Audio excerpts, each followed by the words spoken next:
In 1910, a Dutch colonial officer stationed in the Lesser Sunda Islands of Indonesia received a report that left him thoroughly skeptical.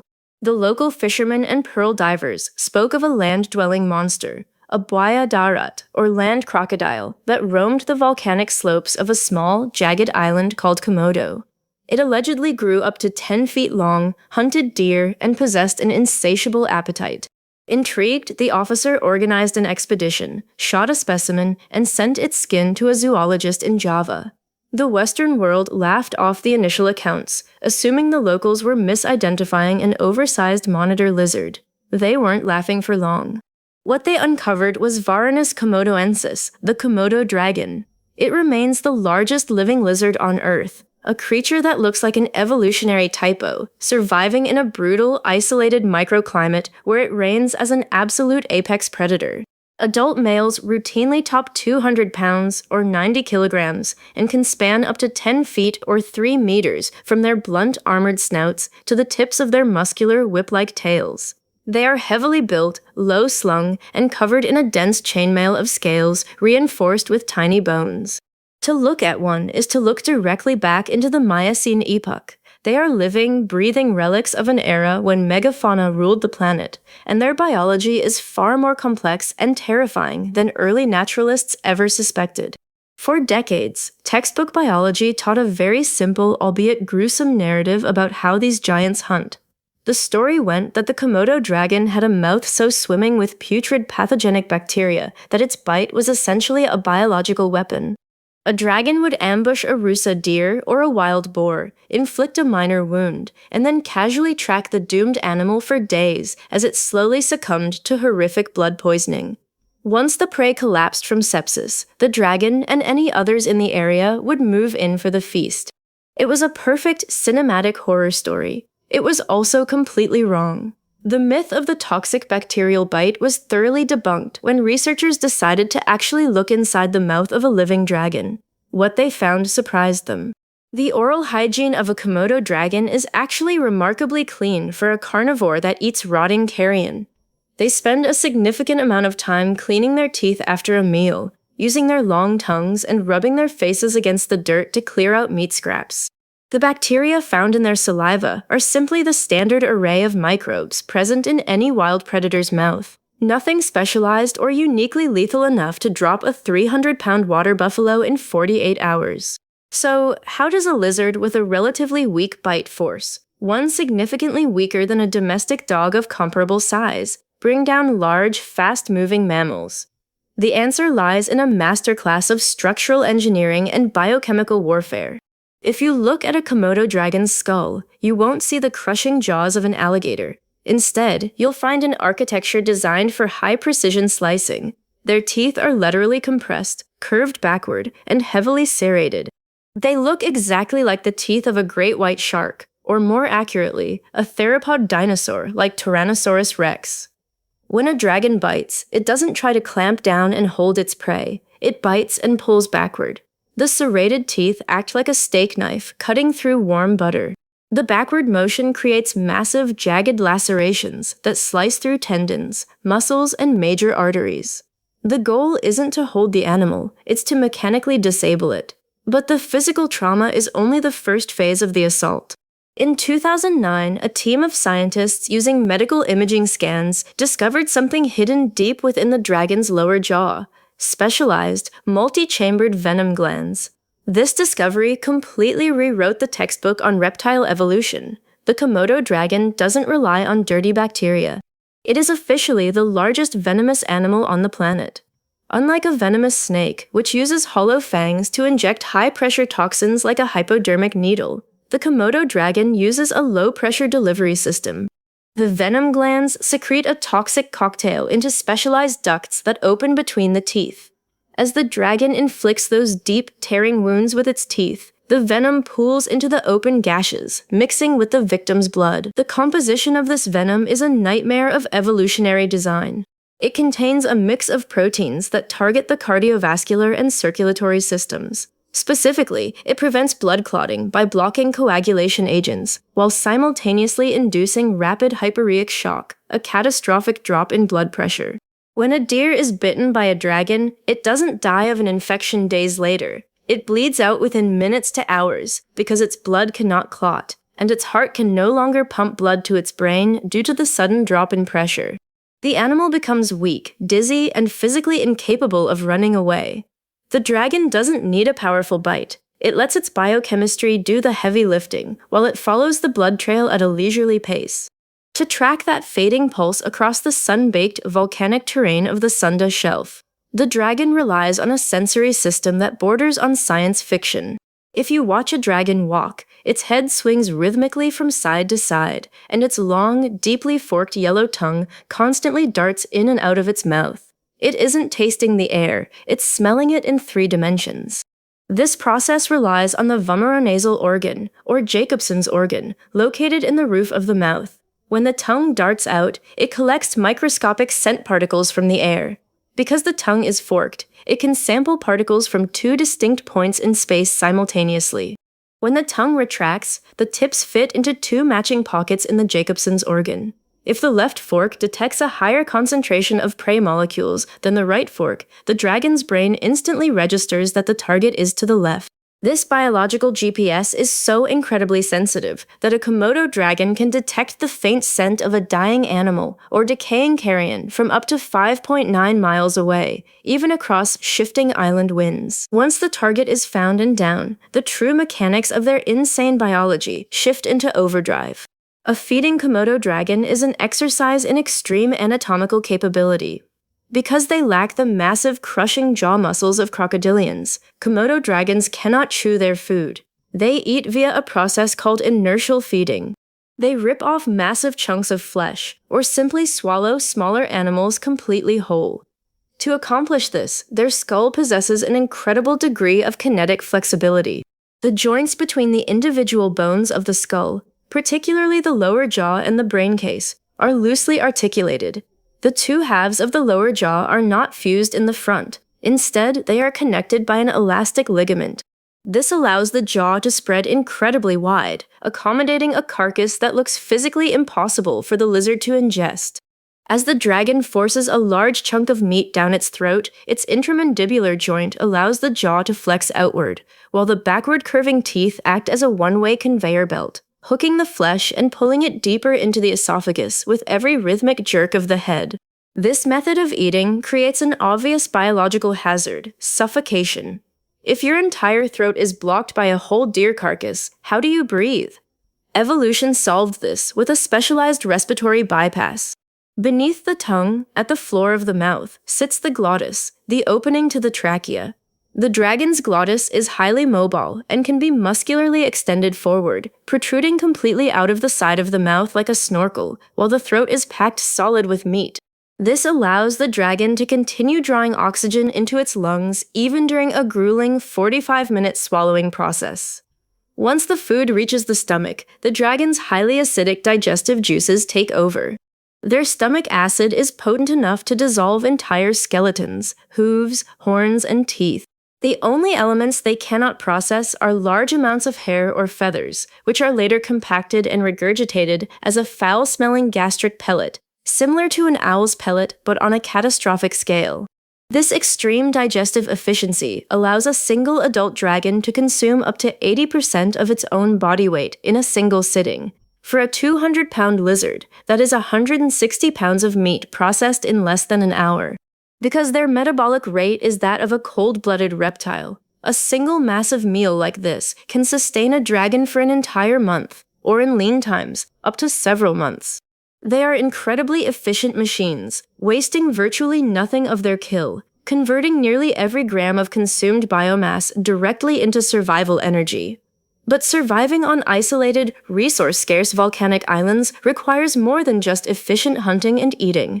It demands a highly adaptable reproductive strategy, and this is where the Komodo dragon's biology transitions from terrifying to downright miraculous. For a long time, it was assumed that dragons reproduced exclusively through standard sexual reproduction. Males engage in brutal wrestling matches during the mating season, rising up on their hind legs and using their muscular tails as tripods to grapple with rivals, attempting to pin each other to the volcanic dirt. The dominant male wins access to the females. But in 2006, two separate female Komodo dragons kept in European zoos, one at Chester Zoo and another at London Zoo, shocked the global scientific community. Both females had been kept in total isolation from males for years. Yet, both successfully laid clutches of fertile eggs that hatched into healthy, viable offspring. Genetic testing confirmed that the hatchlings were not hybrids, nor did they carry any genetic material from a hidden male. They were the result of facultative parthenogenesis, a reproductive strategy where a female can fertilize her own eggs without any male genetic contribution. In mammals, this is genetically impossible due to genomic imprinting, but reptiles have a different chromosomal setup.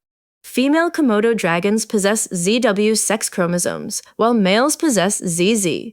When a female undergoes parthenogenesis, her egg cell duplicates its genetic material to achieve the necessary chromosome count. This means she can only produce ZZ male or WW, which is non-viable and fails to develop. Consequently, every single hatchling produced via virgin birth by a Komodo dragon is a fully functioning, genetically healthy male. The evolutionary implications of this are staggering. If a single female Komodo dragon is washed off her home island by a storm or a powerful current and strands on a completely vacant, isolated island miles away, the species does not die with her. She can establish a new colony entirely on her own. She crawls ashore, lives off the local wildlife, and eventually lays a clutch of unfertilized eggs. Those eggs hatch into a generation of all-male dragons. Once those males reach sexual maturity in a few years, the mother can mate with her own sons, transitioning back to sexual reproduction to diversify the gene pool and rapidly populate the new territory. It is a ruthless, self-contained colonial survival mechanism that few other vertebrates possess. This incredible reproductive flexibility allows the Komodo dragon to colonize new shores, but it also creates a brutal environment for the next generation. The moment those hatchlings emerge from their underground nests, they face an immediate existential threat: their own parents. Komodo dragons are aggressively cannibalistic. Smaller lizards make up a significant portion of an adult dragon's diet. If an adult encounters a hatchling on the forest floor, it does not see an offspring. It sees an easy, high-protein snack. To survive this gauntlet, young dragons have evolved an entirely different lifestyle and set of behaviors from their terrestrial parents. For the first few years of their lives, young Komodo dragons are strictly arboreal. They are lightweight, agile, and equipped with sharp claws that allow them to scurry up the trunks of trees, well out of reach of the heavy, ground-dwelling adults. Up in the canopy, they hunt insects, geckos, and small birds, slowly gaining mass. When they do have to descend to the ground to forage, they utilize an architectural camouflage that is as disgusting as it is effective. They will deliberately roll around in the entrails of dead carcasses and cover themselves entirely in adult dragon feces. Adult dragons rely heavily on their acute sense of smell to locate food, but they are highly putrefaction averse when it comes to their own waste. The intense pungent odor of feces signals to an adult that the object is entirely unpalatable. By cloaking themselves in this biological force field, the juveniles successfully mask their own scent, allowing them to walk past massive apex predators completely undetected. As they grow larger and heavier, their center of gravity shifts, and their claws can no longer support their weight on vertical tree bark. Around the age of 4, weighing roughly 50 pounds, they permanently descend to the forest floor, adopting the apex lifestyle of the adults. This transition from arboreal prey to terrestrial predator requires a massive shift in their internal physiology, particularly regarding how they manage energy. Reptiles are fundamentally ectothermic, meaning they rely on external heat sources to regulate their body temperature. This usually limits their stamina. If you watch a typical monitor lizard run, it can manage a brief, explosive burst of speed, but it quickly tires out because its respiratory system cannot keep up with its muscle demands, a limitation known as carrier's constraint, where an animal cannot breathe easily while its body flexes side to side during a sprint.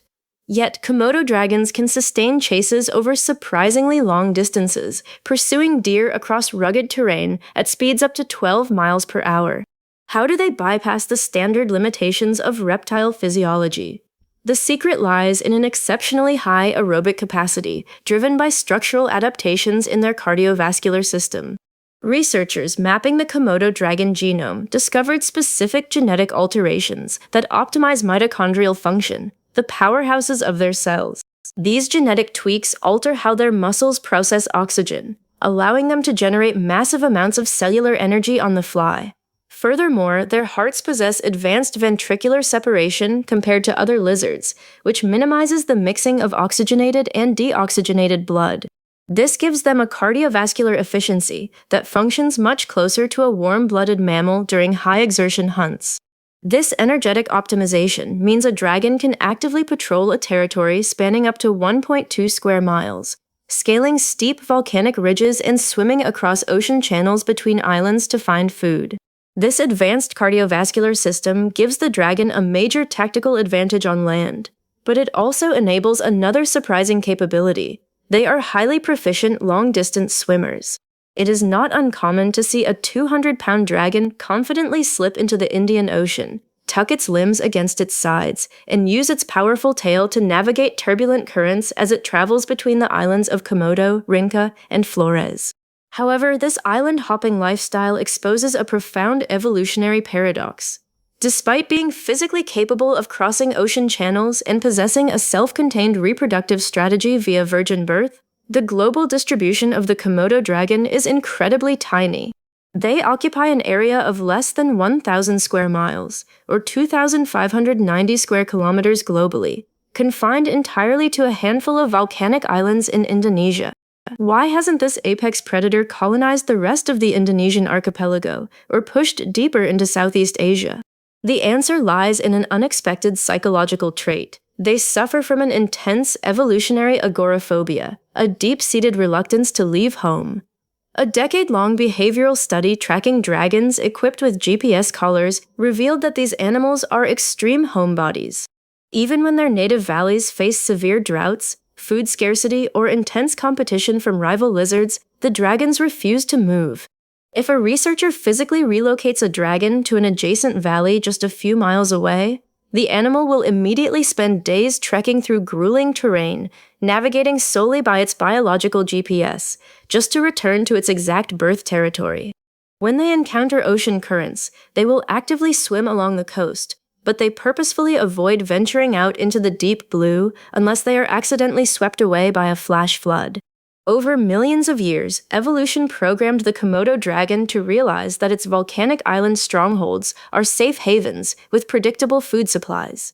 Venturing out across the open ocean to unknown lands carries a high probability of death. So, they stay put, choosing to fiercely contest the limited resources of their birthright rather than risk the unknown. This hyper-localized existence worked perfectly for millions of years, keeping the dragon safe in its isolated prehistoric bubble. But in the modern era, this lack of geographic diversity has put the entire species on a razor's edge. Because they refuse to emigrate, their gene pools are highly insulated, making them incredibly vulnerable to sudden environmental shifts, habitat fragmentation, and human encroachment. Furthermore, their apex status means their population numbers are naturally low. There are currently fewer than 3,500 wild Komodo dragons left on Earth, with only about 1,400 of those being breeding females. A single major volcanic eruption, a severe disease outbreak among the Rusa deer population, or rising sea levels inundating their low-lying coastal hunting grounds could cause an irreversible collapse of the species. Ultimately, the Komodo dragon is a masterclass in specialized survival, an ancient organism that optimized its biochemistry, skull architecture, and reproductive cycle to dominate a tiny, brutal corner of the world. They are a living reminder that the boundary between an apex predator and evolutionary extinction is incredibly thin. They don't need to conquer the world. They just need their ancient sun-baked islands to remain exactly as they have been since the Miocene.